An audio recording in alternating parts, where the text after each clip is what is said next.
Assalamualaikum warahmatullahi wabarakatuh. Saya Muhammad Haikal kembali menjumpai Anda untuk mengabarkan ragam informasi Sampit Kabupaten Kota Waringin Timur di Jurnal Kotim hari ini.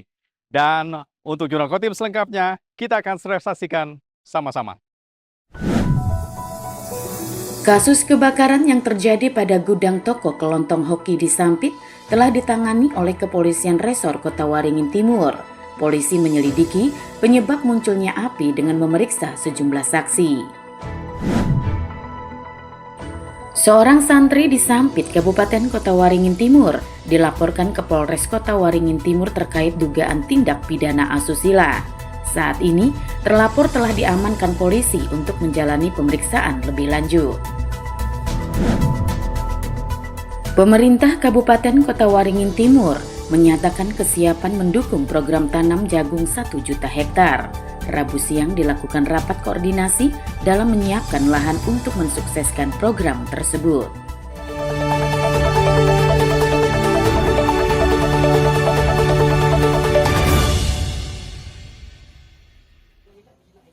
Peristiwa kebakaran hebat yang melanda gudang toko kelontong hoki di Jalan HM Arsat Sampit terjadi pada Minggu sekitar pukul 6:30 malam. Lebih dari 7 jam, petugas pemadam kebakaran dibantu BPBD bersama relawan berjibaku memadamkan api. Kasus kebakaran tersebut kini telah ditangani Kepolisian Resor Kota Waringin Timur dengan menerjunkan tim Inafis Satuan Reserse Kriminal untuk melakukan olah tempat kejadian perkara. Polisi juga terus melakukan koordinasi dengan korban pemilik gudang untuk mengetahui besaran kerugian yang dialami akibat peristiwa tersebut. Sedangkan untuk penyebab munculnya api masih dalam penyelidikan aparat kepolisian. Ya, polisian. Untuk kejadian kebakaran di toko hoki, kami sudah melakukan upaya-upaya dengan melakukan olah TKP di sana oleh Inafis Satreskrim Polres Kotim. Untuk perkiraan kerugian sudah ada diperkirakan masih dikompuler dan diestimasikan oleh korban. Untuk dugaan penyebab munculnya api mana? Masih dalam tahap penyelidikan untuk saat ini. Diberitakan sebelumnya, penanggulangan kebakaran hebat gudang kelontong berlangsung lama karena terkendalanya akses. Ditambah lagi, gudang dipenuhi barang mudah terbakar. Bahkan petugas harus menjebol dinding untuk memadamkan api di bagian belakang gudang. Mashud Badarudin, Hayat TV.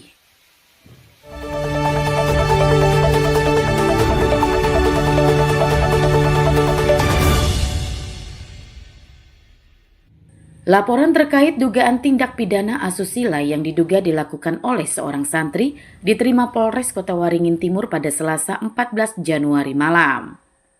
Dari informasi yang didapat, terlapor merupakan seorang santri kelas 12 di salah satu pondok pesantren di Sampit. Ia dilaporkan ke polisi oleh seorang korban yang merupakan adik kelasnya. Saat dikonfirmasi terkait hal itu, Kasat Reskrim Polres Kota Waringin Timur, AKP Iyudi Hartanto, membenarkan hal tersebut. Terlapor yang berusia 18 tahun itu saat ini telah diamankan untuk dimintai keterangan.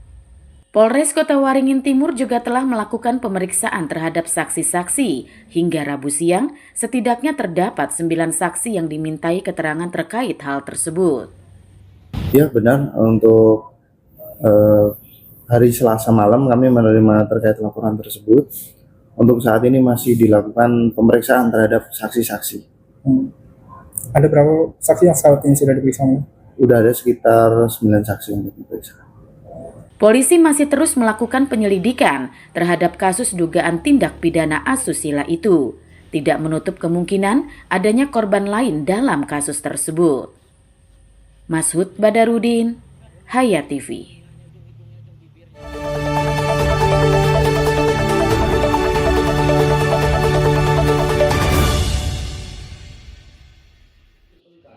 Rapat koordinasi persiapan tanam jagung di Kabupaten Kota Waringin Timur dipimpin Bupati Kota Waringin Timur Haliki Nur. Rapat dilaksanakan bersama Polres dan Polsek serta camat, lurah serta kepala desa di daerah setempat. Dalam rapat itu, Halikinur menginstruksikan lurah dan kepala desa agar menginventarisir lahan di masing-masing wilayah untuk mendukung suksesnya penanaman jagung 1 juta hektar sebagai program ketahanan pangan nasional.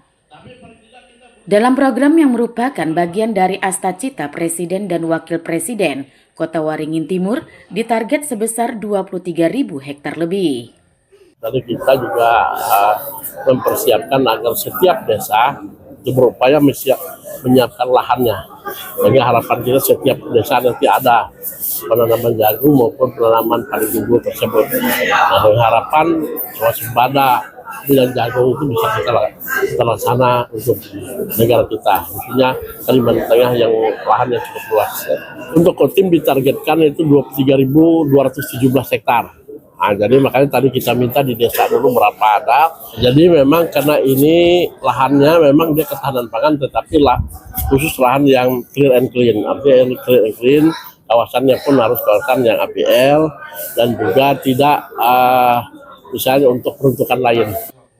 Kapolres Kota Waringin Timur AKBP Reski Maulana Julkarnain mengatakan pihaknya sebagai penggerak siap bekerja sama dengan pemerintah daerah, mulai dari mendata dan menverifikasi serta mempersiapkan lahan. Polisi juga akan mendata penyaluran benih sesuai kebutuhan sebelum disalurkan oleh dinas terkait kepada para gabungan kelompok tani. Kita sebagai penggerak ya, Polri sebagai penggerak yang kemudian bekerja sama dan bersinergi dengan pemerintah daerah untuk yang pertama mendatakan, memverifikasi lahan dan kemudian mempersiapkan lahan dan kelompok tani yang bisa bekerja sama untuk melaksanakan kegiatan penanaman jagung.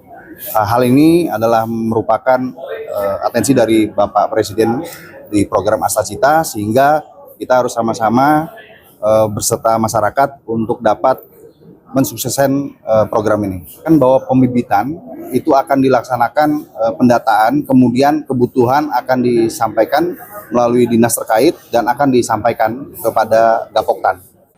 Dalam mensukseskan program tersebut, masyarakat yang memiliki lahan tidak produktif diharap bisa bekerja sama dengan pemerintah. Selain mendapat bantuan benih, hasil panen jagung juga akan langsung diserap oleh Bulog. Masud Badarudin, Hayat TV.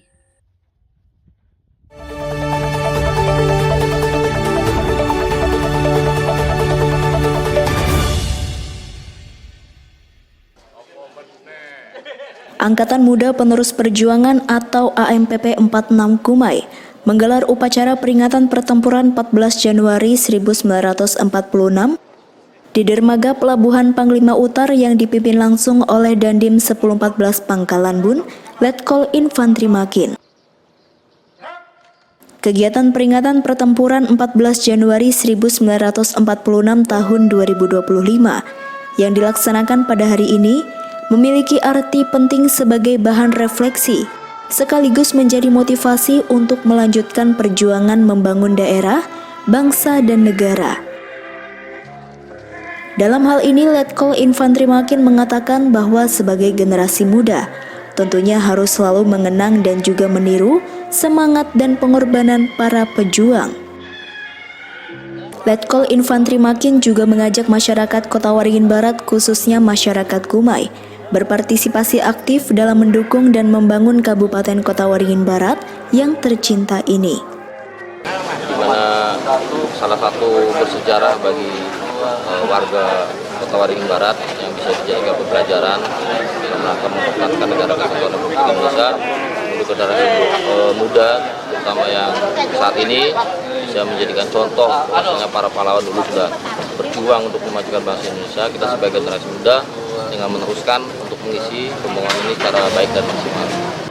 Tidak hanya itu, bertepatan dengan peristiwa pertempuran 14 Januari 1946 ini, semua masyarakat juga diajak untuk kembali merenung, kembali berpikir tentang peran serta kita dalam mengisi kemerdekaan yang telah diperjuangkan oleh para pemuda dan ulama saat pertempuran 14 Januari 1946. Tim Liputan SBTV.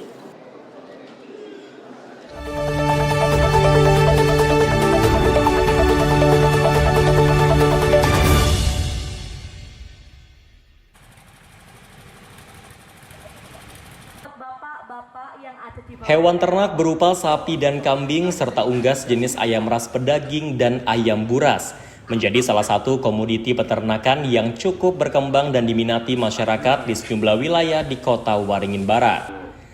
Berdasarkan data yang ada di Dinas Pertanian Kabupaten Kota Waringin Barat bidang peternakan, terkait populasi ternak untuk sapi pada tahun 2024 kemarin berjumlah sekitar 16.173 ekor, kemudian kambing sebanyak 3.655 ekor. Untuk ternak sapi dan kambing dari 6 kecamatan, Kecamatan Arut Selatan menjadi kecamatan terbanyak jumlah populasinya, kemudian disusul Kecamatan Pangkalan Lada dan Pangkalan Banteng, kemudian Kecamatan Kota Waringin Lama dan Kecamatan Arut Utara. Sementara untuk jenis unggas paling banyak adalah ayam ras pedaging dengan jumlah populasi sebesar 8.278.597 ekor. Disusul dengan ayam buras dan ras petelur yang mencapai sekitar 500.000 ekor. Selain komoditas tersebut, di beberapa kecamatan juga terdapat komoditas ternak lainnya berupa babi, yang pada tahun 2024 kemarin berjumlah 2.642 ekor. Terkait dengan perkembangan populasi ternak di Kabupaten Waringin Barat ini, kami ada 7 komoditas ternak yang kami sorotkan. Di sini kami unggulkan. Pertama adalah ternak sapi, kemudian ternak kambing, babi, ayam buras, ayam ras petelur, ayam ras pedaging, dan itik. Jadi memang karena memang di sini adalah wilayah sentralnya ternak sapi, memang ternak sapi lebih banyak di sini. Jadi di sini sekitar 16.000 data kami terakhir, 16.177 ekor. Yang paling besar di sini memang wilayahnya Kecamatan Pangkalan Lada, Parsel, kemudian juga Pangkalan Banteng. Nah, kemudian terkait dengan untuk populasi ternak kambingnya juga, yang sebagian besar juga di Arsel, kemudian Pangkalan Banteng dan Kumai. Menyusul juga Kota Waringin Lama. Nah, memang untuk sentral peternakannya babinya ini masih banyak di Arsel, kemudian juga ada di Aruta dan Banteng. Kemudian ada sebagian di Kolam. Sebagaimana diketahui, jumlah populasi ternak sapi dan kambing selain merupakan hasil peternakan masyarakat Kota Waringin Barat sendiri, juga sebagian berasal dari Pulau Jawa atau daerah penghasil ternak untuk memenuhi kebutuhan daging di Kota Waringin Barat. Tak blur Bang ya. Tim Liputan, SBTV. Pemirsa, inilah bagian akhir dari jumpa kita di Jurnal Kotim hari ini. Saya Muhammad Haikal dan kawan-kawan yang bertugas menyampaikan terima kasih atas perhatian Anda. Sampai ketemu lagi. Assalamualaikum warahmatullahi wabarakatuh.